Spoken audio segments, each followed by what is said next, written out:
মিমের কিছু প্রবলেম, কিছু না।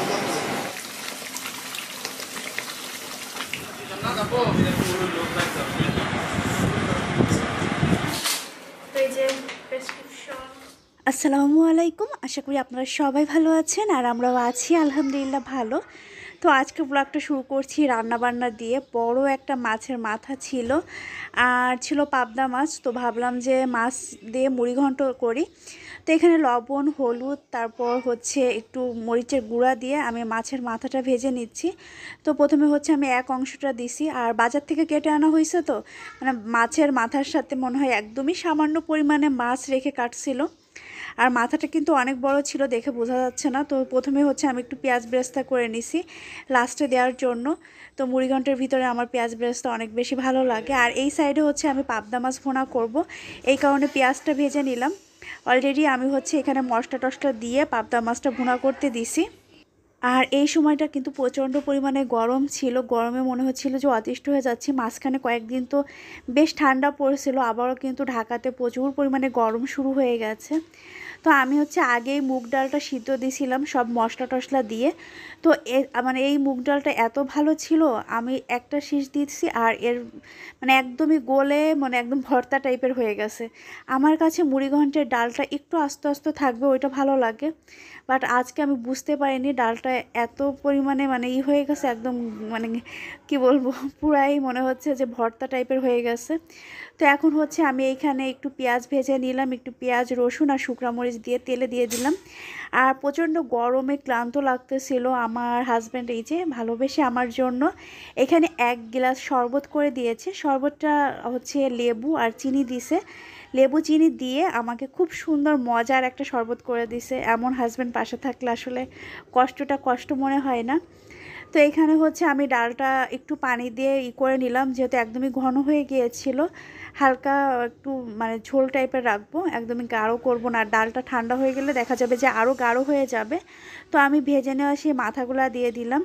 তো মাথাগুলা দিয়ে একটু ভেঙে ভেঙে দিব, নাড়াচাড়া দিলে দেখা যাবে এমনিতেই ভেঙে যাবে। তো বড় মাছ আনলে আমি মাথাগুলো এভাবে করে রেখে দিই, যাতে করে একদিন মুড়িঘণ্ট করে খেয়ে ফেলতে পারবো। আর এই মুড়িঘণ্টটা আরিফা, শ্রাবণ অনেক বেশি পছন্দ করে, আমিও মোটামুটি পছন্দ করি, কিন্তু ওরা মানে ওদের ফেভারিট খাবারের ভিতরে একটা আর কি। তো এখন হচ্ছে আমি রান্না করতে করতে একটু রান্নাঘরের কাজ টাজও করে নিচ্ছিলাম। এই সাইডে হচ্ছে পাবদা মাছটাও ভুনা করা হয়ে গেছে, এখন তেল দেখতেছি ভেসে ভেসে উঠছে। এখন আমি চুলাটা অফ করে দিব। আর মুগ ডালের চুলাটা হচ্ছে আমি একদমই কম করে দিয়েছি, এখন একটু নাড়াচাড়া দিয়ে তারপর অফ করে দিব। তো এইটা একটু আমার কাছে মনে হচ্ছিল যে এই পর্যায়ে একটু হলুদ কম হয়ে গেছে, কিন্তু রান্নার একদমই লাস্টের দিকে, এই কারণে আমি আর হলুদ অ্যাড করিনি। তো এখন লাস্টে হচ্ছে আমি যে পেঁয়াজ বেরেস্তাটা করে রেখেছিলাম ওইটা এখন অ্যাড করে দিচ্ছি। আর আমার না কেন জানি মানে ভুনা টুনা টাইপের যেটাই হোক না কেন, আমার পেঁয়াজ বেরেস্তা দিতে খুবই ভালো লাগে। আমার মনে হয় যে পেঁয়াজ বেরেস্তা দিলে খাবারের স্বাদ আরও দ্বিগুণ বেড়ে যায়। তো আমার মানে জানি না কেন এরকম হয়, অনেকে হয়তো বা পছন্দ করে না, বাট আমার অনেক বেশি পছন্দ পেঁয়াজ বেরেস্তা। আর শ্রাবণ তো দেখলে ও শুধু শুধুই খেয়ে ফেলবে, মানে হাঁটবে, ঘুরবে আর নিয়ে নিয়ে খেয়ে ফেলবে। রান্না শেষ করে খাওয়া দাওয়া করে আমরা আবার সন্ধ্যার দিকে চলে এসেছিলাম হসপিটালে। হঠাৎ করে ডিসিশন নিলাম যে হসপিটালে যাব, আমার প্রচুর পরিমাণে অ্যালার্জির সমস্যা দেখা দিচ্ছিল। আমরা তো আসি ইসলামিক ব্যাংক হসপিটালে, নর্মালি আমাদের যে কোনো ধরনের কোনো সমস্যা হলে আমরা ইসলামিক ব্যাংক হসপিটালে আসি। তো মূলত মিমের কিছু প্রবলেম, কিছু না, মানে অ্যালার্জি জনিত সমস্যা এক্স্যাক্টলি। বেশ অনেকদিন যাবত ওকে সাফার করতে হচ্ছে। তো এটা ওদের বংশগত, যেটা আমি জানতে পেরেছি, আমার শ্বশুর মশাইয়েরও রয়েছে। তো অ্যাকচুয়ালি বিষয়টা হচ্ছে যে এখানে আমরা আজকে যে ডাক্তারকে দেখাতে আসছি, এটা পূর্বেও আমরা দেখাইছিলাম, এবার তো মানে আগেও 2বার দেখানো হয়েছে।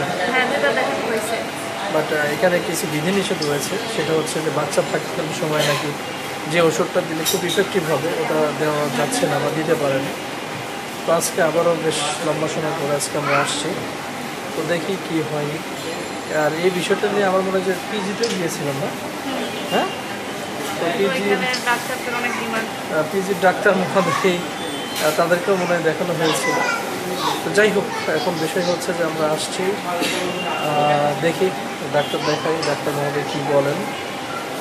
তবে ইদানিং ওর খুব কষ্ট হয়ে যাচ্ছে এটার জন্য। মূলত আরশিয়া ব্রেস্ট ফিড না করলে কোনো প্রবলেম ছিল না, ব্রেস্ট ফিড করার কারণেই মূলত ওই ওষুধগুলো আসলে ব্যবহার করা সম্ভব হচ্ছে না বা খাওয়া সম্ভব হচ্ছে না।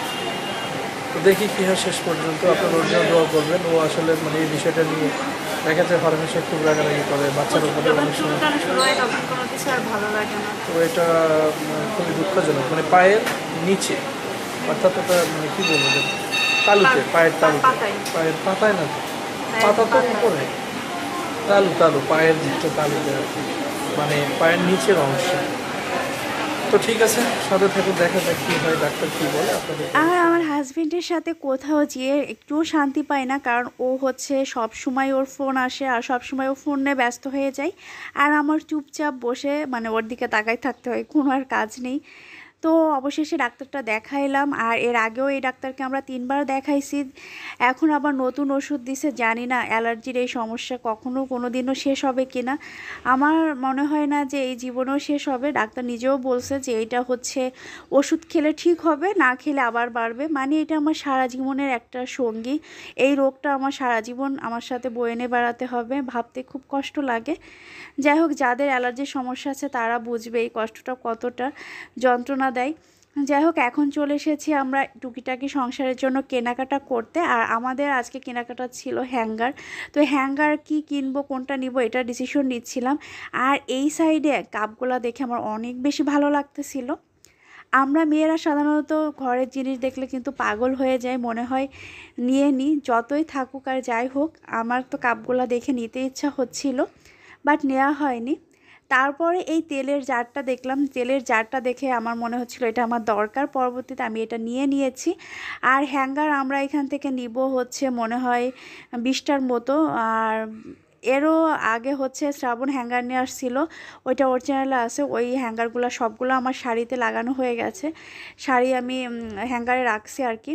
তো এই কারণে আমার আরও হ্যাঙ্গার দরকার ছিল, সেটা নেওয়ার জন্য এসেছিলাম। আর তারপরে দেখেন কত কিছু দেখতে হচ্ছে। আমরা মেয়েরা আসলে এরকমই, কোথাও গেলে একটু ঘুরে ঘুরে না দেখলে কেন জানি ভালো লাগে না।